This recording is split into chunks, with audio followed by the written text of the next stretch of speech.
Na mtazamaji, karibu tena kwenye Majira ya EBN Saamoja. Jina langu ni Emmanuel Marwa. Karibu kwa taarifa ambazo tumekuandalia kwa kina. Na tukianza na taarifa ambazo tumezipea kipaumbele mtazamaji, hii leo ni kwamba Rais William Ruto amefanya ziara yake katika kaunti ya Kisii Nyamira, ambapo amewataka wakazi wa Nyamira kushughulikia masuala mbalimbali na kuepuka visa vya maandamano. Hata hivyo, kwenye kaunti ya Kisii amesema kwamba wakazi wa kaunti ya Kisii kuasi maandamano ya kushinikiza kushuka kwa bei ya bidhaa na badala yake washirikiane na serikali kufanya maendeleo katika kaunti hiyo. Hata hivyo, kufanikisha miradi hiyo, akitoa ahadi kwa wakazi hao ikiwemo ujenzi wa barabara, miradi ya maji na masoko, Rais Ruto amesema kuwa serikali yake itahakikisha wafisadi wamekabiliwa vikali kwa mujibu wa sheria. Amesema haya baada ya kuzuru kaunti ya Kisii mapema leo kwa madhumuni ya maendeleo, huku akisisitiza wakazi hao kutoendelea na kujiingiza katika vurugu za maandamano. Waulize hata nyinyi watu wa Nyamasege, hata kama wewe uko na ujuzi kiasi gani, hata wewe ni hodari kiasi gani, ukivaa sufuria kwa kichwa, bei ya unga itateremka chini? Niwaulize, hata kama wewe ni shujaa kiasi gani, hata kama wewe ni uganga sijui uchawi, hata kwa dawa bei ya unga inaweza kuteremka hadi kwa sababu umevaa sufuria kwa kichwa? Sio ni ujinga? Ama ni upumbavu? Ama ni yote mbili? So tafadhali jameni, mimi nataka niulize ndugu zetu, tuache kuwahadaa wa Kenya ati tukifanya maandamano tuharibu mali ya wananchi, tuharibu biashara ya watu, tuharibu tuchome lami. Saa hii tumekuja hapa kuanzisha hii lami tujenge. Mimi nataka niwaulize, mnataka hii pesa tunatumia kutengeneza hii lami ati mtu wakuja wakishe moto hapa haribu achome lami? Bana, hiyo mchezo wa kwende. Ama namna gani jameni?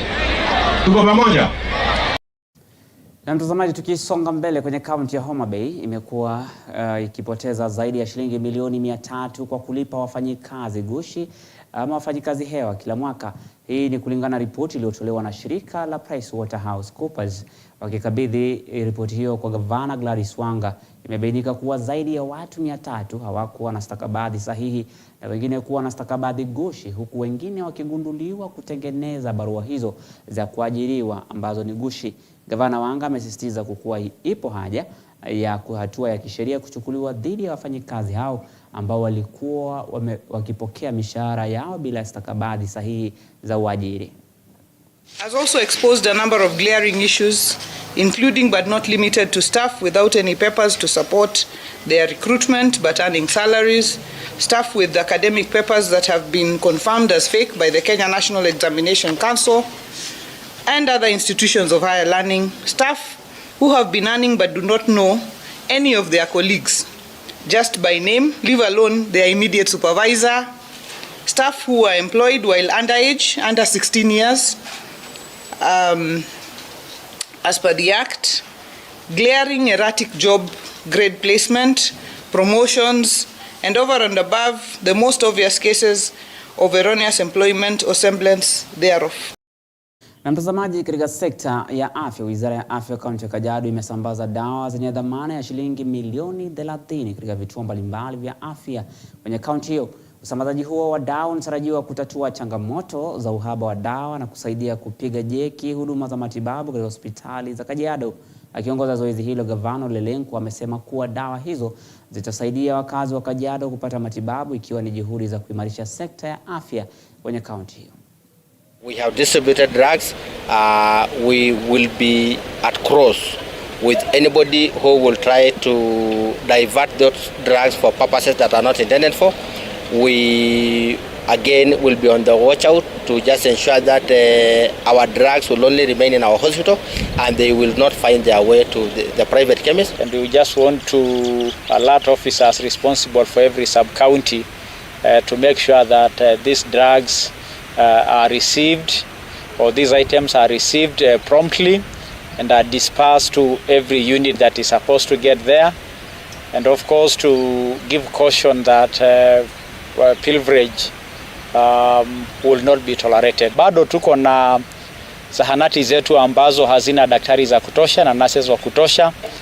na ni vizuri niwaeleze kwamba pamoja na kuzingatia ujenzi na kuongeza facilities zetu na kupandisha hospitali zingine ngazi, hizo hospitali pasipokuwa na wafanyikazi wahudumu ambaye wamekuwa train katika sehemu hiyo, itakuja kuwa tu ni buildings zingine tu pale. Tuko na madawa za kila sub county ya kuongezea zile ambazo tayari tumezituma.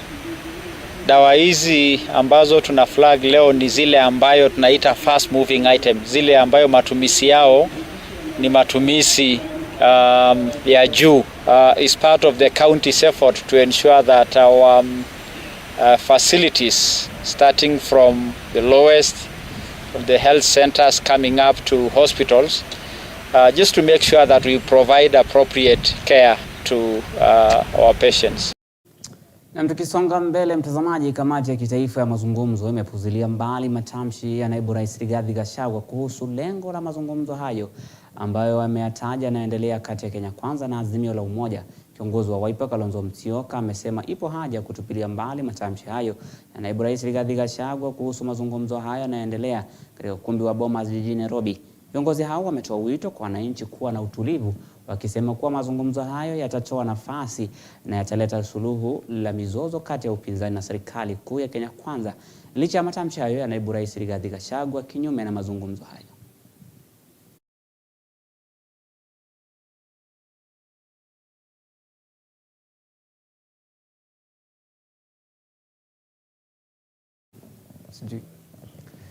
Na mtazamaji, tukisonga mbele, jaji mkuu Martha Koome amezindua mahakama kuu huko Marwa, kaunti ya Samburu. Aidha, Koome ameahidi kuzinduliwa kwa mahakama zaidi eneo hilo kutarahisisha upatikanaji wa haki. Gavana wa kaunti hiyo Lati Lelit amemtaka jaji Koome kubuni mfumo utakaowasaidia kuihamasisha jamii kuhusu huduma za mahakama. Wakati huo wazee kutoka jamii hiyo wameisifu hatua hiyo, wakisema itasaidia kusuluhisha migogoro inayoibuka kila mara kaunti hiyo. Now, with your permission, declare the e-filing system in Samburu County. I also want to declare the Roipe AJS model, the Marwa High Court building, and the High Court Sub-Registry in Marwa officially launched. And before I close, for the good days I have brought, I want to say next week we have made a commitment to gazette the Marwa ELC sub-registry to deal with the land matters. Sisi tumeshukuru kama wakazi wa Marwa kwa sababu mimi kwanza mahali nimetoka mahali inaitwa Ngari. Tumekuwa na kitu ambayo tulikuwa tunaita mbeleni group branch, na kwa sasa tumeweza ku subdivide kwa ile form administration ilikuwa inaongozwa na PS alikuwa anaitwa Moragori, na wakati tulisubdivide hizo mashamba iliweza kutuletea shida kubwa sana, kwa sababu watu maskini ambayo walibakisha mbuzi kidogo na ng'ombe kidogo kwa sababu ya ile kiangazi ambayo imekuwa hapa kwetu Samburu. Tumekuwa tukiuza hiyo mbuzi kidogo na ng'ombe kidogo kujaribu kwenda kutafuta haki ya mashamba yetu. Kwa siku ya leo tunakuwa na furaha mingi ama tele kabisa.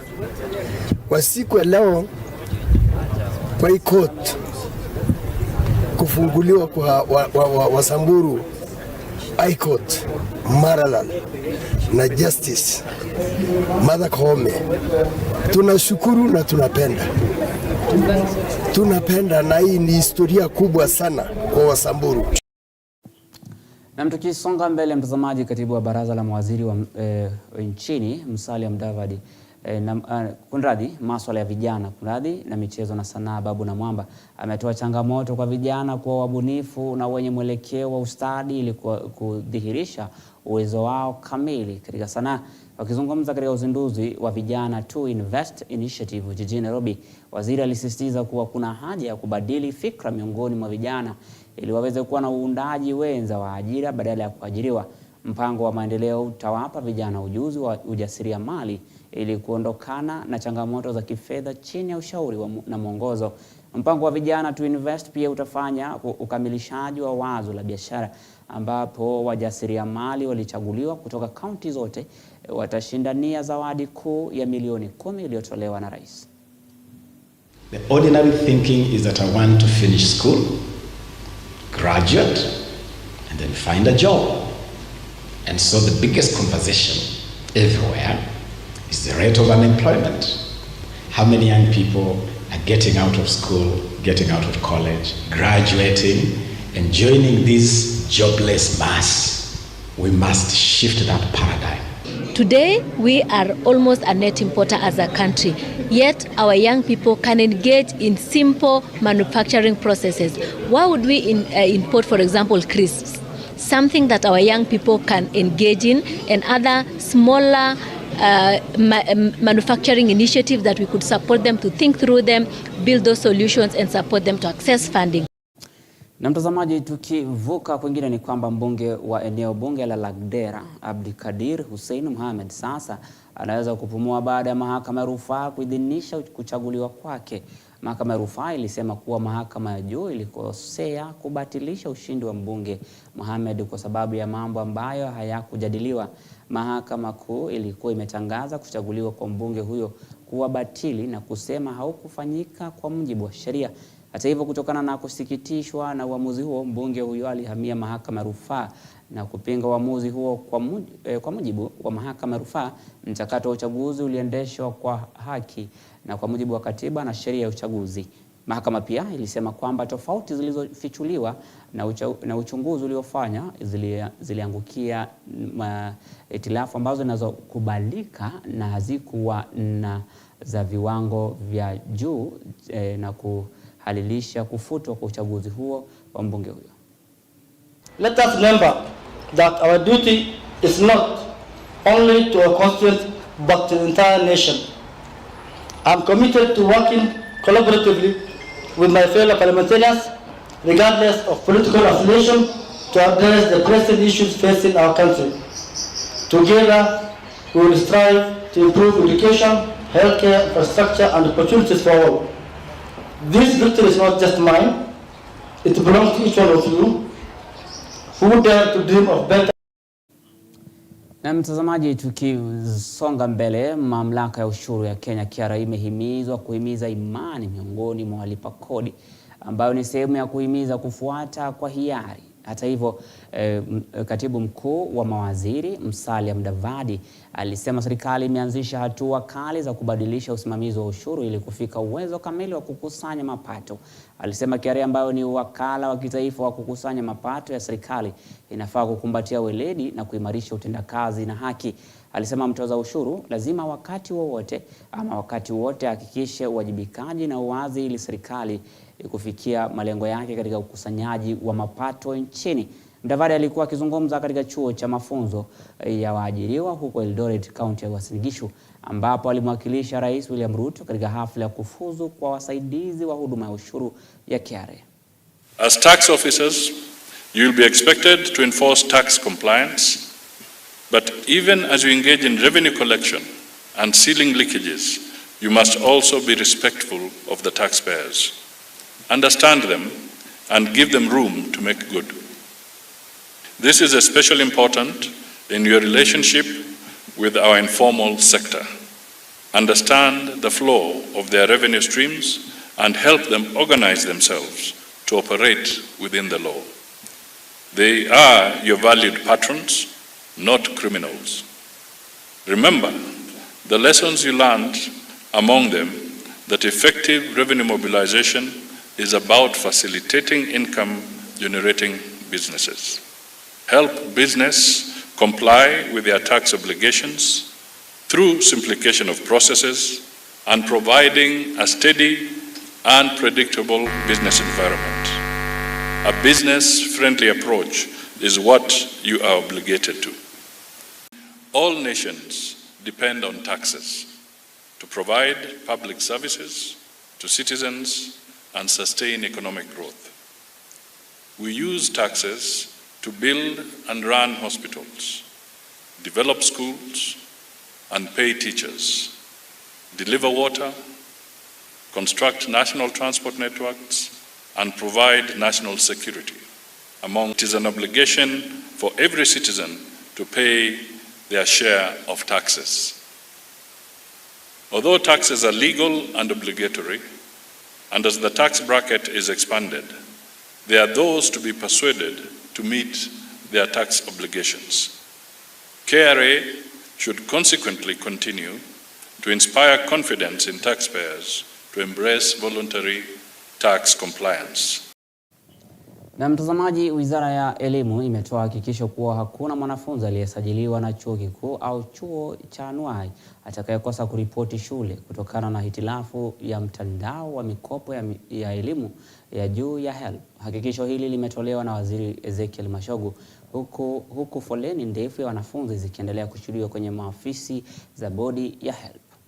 They will be able to be admitted as we are processing the funding for first year to all our public universities.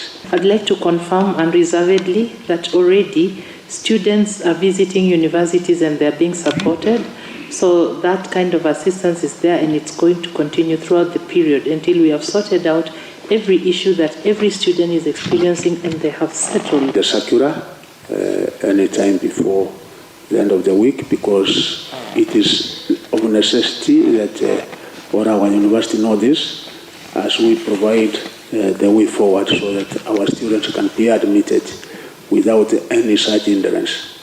What we have then done is that using the elaborate 54 Unduma centers across the country, we have built capacity in those Unduma centers so that those students then can be served in those Unduma centers. They will get, but we said, yes, we can't be able to consider them for loans. There's some kind of assurance is given to universities that this particular child, although he has not been able to attain the required age, his amount is available, and then immediately attains that particular age, then we are able to forward the necessary amount as computed for loan to that particular university. Na mtazamaji, kwingine kwa kikosi cha madaktari wa upasuaji wataalamu wa pua, sikio na koo kutoka hospitali ya rufaa na mafunzo ya Moyo Eldoret wameleta huduma ya afya katika hospitali ya rufaa ya Lodwar ili kushughulikia na kutibu wagonjwa ambao mara nyingi hutumwa Eldoret kutafuta huduma hiyo ya upasuaji. Kikosi hiki kimefanya upasuaji kwa wagonjwa wengi wakisema kuwa wamesifia ushirikiano wa hospitali hizo mbili kusaidia wagonjwa katika kaunti hiyo ya Turkana mjini Lodwar. Wakazi wa maeneo ya Lodwar wamefurahia kupata huduma hizo, wakitaja zitawasaidia pakubwa kutosafiri hadi Eldoret kutafuta matibabu ya upasuaji. Sometimes we take this for granted, going for a long call, that is a natural process. But when you are denied it for 4 years, there will be actually a very big difference in your body. So we are really happy that that child has really benefited from this camp. The other people who have really also benefited from this camp are the children, because we had a pediatric surgeon. We've actually exhausted all the patients who are waiting on the list. These are the patients that who we usually refer to Eldoret, which is 400 kilometers away. So what this has essentially done is to reduce the cost of healthcare and to increase success. So we are looking forward to working with NTRA and enhancing our collaboration so that these services will be available in Lodwar. Na mtazamaji, gavana wa Kilifi Gideon Mung'aro ameonya baraza lake la mawaziri dhidi ya ufisadi na kujihusisha kwa ufisadi kwenye kaunti hiyo. Hata hivyo, Mung'aro aliambatana na naibu wake Flora Chibule aliyesema hayo wakati wa utiaji saini mikataba ya utendaji kazi kwa wajumbe wa halmashauri kuu kaunti hiyo ambao ni mawaziri afisini kwake. Alisema kuwa atasita kumfukuza kazi afisa yoyote anayejihusisha na vitendo vya rushwa iwapo tu watazingatia wajibu wao na kufanya kazi watu wa Kilifi. Hata huku akirejelea hatua iliyoichukua kusimamisha baadhi ya maafisa wakuu wa kaunti kwa uchunguzi wa visa vya ufisadi. We were the second county kuzidua ile CIDP yetu. Vile tumekuwa namba 2 pia katika utendaji kazi wetu. Tutakwenda kuhakikisha zile development zitapatikana, na hivi ikifika mwezi unaokuja county inaenda mashinani. Tuhakikishe ya kwamba si tu kwa makaratasi, lakini tukiwa pale tuhakikishe ya kwamba zile projects zinaanza. si ndio? Tushirikiane tu, tufanyie kazi watu wa Kilifi. Sisi tulikubali zote kufanyia kazi watu wa Kilifi. Yule hataki, sisi tumekubaliana pia. Hakuna haja tusumbuane useme mimi hapa na masharti ni mengi, mimi najitoa. Si ndivyo? Ili tusisumbuane, hakuna haja uitwe na assembly sema mimi hii mistari ulinipatia mwanzo nikaingia na box, lakini sasa maisha imekuwa ngumu na najikata. Hiyo tu. Because this year there will be no jokes around. I know many of you are thinking what has been happening in the last days. You have not seen anything yet. This county must change. Must. So, wale ambao wako tayari kwenda na mimi safari, karibuni. Kwa sababu tuliahidi watu wa Kilifi. Wale waliniona kwa campaign, nilisema lazima tusafishe hii county. Ama sikusema hivyo. Aliambia watu wa Kilifi kwamba wale wanaiba masaa pia watabidi watume kidole yao headquarters waweke kwa biometric alafu warudishie ndio wakacheze kigogo Malindi. That will happen soon. That will happen soon. Kuna mambo ya kuiba masaa ukija unasema ati corruption ya procurement peke yake. Corruption pia ni kuiba masaa ya wananchi ya Kilifi. So kama ufanyi kazi masaa yako, wewe ujue uko barabarani. Tutakushika tu. Mwambie wafanyakazi wenu, you are signing on behalf of the department. Mkienda hii mkutano nafanya na nyinyi hapa, mkafanye yenu huko kwa department. Ama mtaki kuhesabiwa kwa hiyo historia, siku moja watu wa Kilifi wakisema Kilifi libadilika, wewe you are part of the team. Na hivyo ndio nataka tu tukubaliane kwamba sisi kama serikali kuu, mawaziri na chief officers, sisi ndio executive ya hii county. So acheni sisi tukue mfano ya wale wengine. Na mtazamaji, kwingine kwa Wakenya wanatazamiwa kunufaika kutokana na kuboreshwa kwa huduma za upandikizaji wa figo nchini Kenya kufuatia ununuzi wa mashine 20 mpya za kusafisha damu na hospitali ya utafiti ya Chuo Kikuu cha Kenyatta na hospitali ya Rufaa. Akizungumza akipokea mashine hizo, mwenyekiti wa shule hiyo ama hospitali hiyo Profesa Olive Mgenda alisema bodi hospitali imenuia kuanzisha mpango huo wa matibabu ya figo, akiashiria jinsi matibabu hayo yamekuwa ghali zaidi nchini, akitaja matibabu ya figo yatakuwa yakifanyika kwa malipo ya bima ya afya NHIF bila malipo yoyote. This investment, coupled with our continual increase in the number of healthcare professionals include nephrologists, renal nurses, biomedical engineers, and nutritionists, as a strategic response to these health challenges.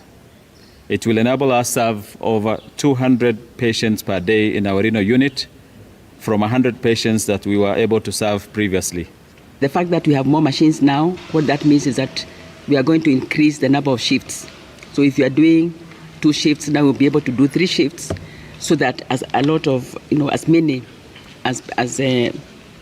patients as possible can benefit from these new machines.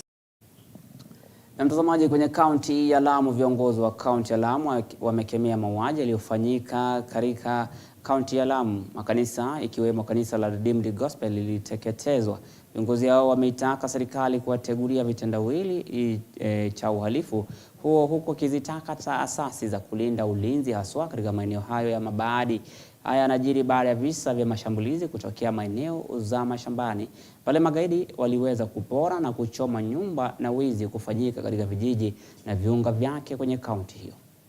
Ni matukio kadhaa mengi yametokea ambayo yametokea katika maeneo haya, na sisi tunasema kwamba matukio haya si mazuri na hatufurahishwi nayo, na tungependa serikali iweze kuchukua hatua inayohitajika kuhakikisha matukio haya hayaendelei tena, ili watu wasiendelee kufa, mifugo na mali iache kuendelea kuharibiwa. Na pia tunaomba kwamba wale watu ambao wanashirikiana na mambo haya waweze kuachana nayo, maana Mungu hapendezwi nayo na inaweza kuleta mambo ambayo si mazuri kwa vizazi vyetu. Na jambo hilo si nzuri. Na hiyo ndio inasema kwamba wende kaanza kuleta uhasama wa Kristo, kuonekana kwamba mali yao ya chomwa, kanisa la chomwa. Huo ni uchokozi wa hali ya juu. Na ningeomba ya kwamba wahusika waweze kukoma na waweze kuacha jambo hilo mara moja. Wito wako kwa serikali na wananchi kushirikiana katika kuleta? Wito wangu kwa serikali ni kwamba serikali ina kila uwezo. Serikali ina mamlaka. Serikali itumie mamlaka yake na vitengo vyake vya kiusalama kuona kwamba jambo hili limekomeshwa. Serikali ina mashine za kila aina, za kivita, vitu vya kutambua kile kinachoendelea, wajasusi wamejaa. Kitu hiki kikifuatiliwa vizuri, kinaweza kujulikana kinafanyika nini. So serikali naomba kwamba pia shirikiane na wananchi on the ground. Ile information wanapewa na wananchi iweze kufuatiliwa, inaweza kufanya kaleta solution ama ukweli ukajulikana. Na wananchi pia wasifiche ukweli, wanapojua kuna ukweli fulani unaoendelea waweze kujitokeza na kutoa ile information, inaweza kusababisha ili jambo likafuatiliwa na kukapatikana suluhisho. Na kwingineko katika kaunti ya Kiambu, baada ya tetesi nyingi kuhusu idara ya afya mjini Kiambu, sasa waziri wa afya Susan Nakumicha amepongeza hatua iliyochukuliwa na serikali ya Kiambu kiongozwa na gavana wa Matangi kukumbatia teknolojia katika kuboresha sekta ya afya, huku pia akidokeza kuwa watachunguza kini ambacho husababisha wagonjwa wengi kutoka kaunti za Machakos na kaunti nyinginezo ambapo wanafuata huduma za matibabu katika kaunti hiyo. Ziara yake katika hospitali ya rufaa ya Kiambu jijini, waziri wa afya nchini Susan Nakumicha amepongeza uongozi wa hospitali hiyo na uongozi wa kaunti ya Kiambu kukumbatia teknolojia katika kuendeleza sekta ya afya.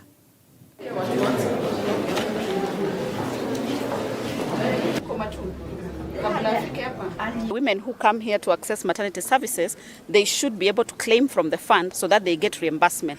And that reimbursement, Governor, sio ya kujenga kabro, sio ya kujenga gate, ni ya kuweka dawa kwa hospitali. So thank you.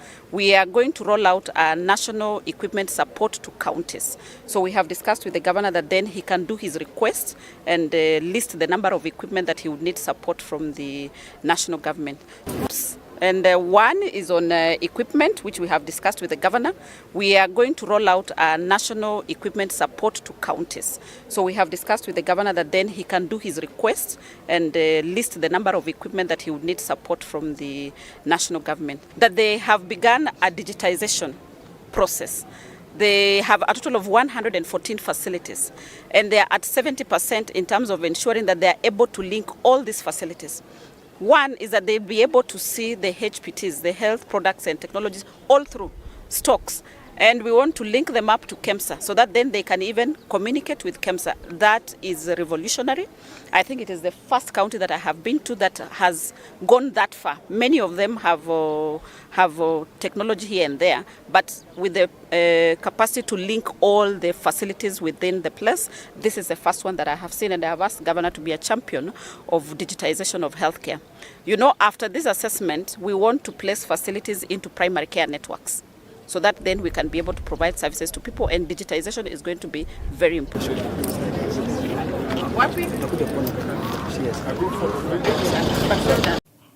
Na kwingineko, mtazamaji, wakazi wa Ruai wameitaka serikali kuzingatia kutimiza ahadi walizotoa kwa wakazi wa eneo la Kasarani kama usambazaji wa maji safi ya kunywa, barabara nzuri za kufikia na usalama. Wakizungumza wakati wa maadhimisho ya mwaka mmoja, wasemaji wa shirika la kijamii la kiuchumi la Kasarani walitaka serikali ya kitaifa na kaunti kupiga vita dhidi ya utumizi wa dawa za kulevya ambao umekithiri katika eneo hilo.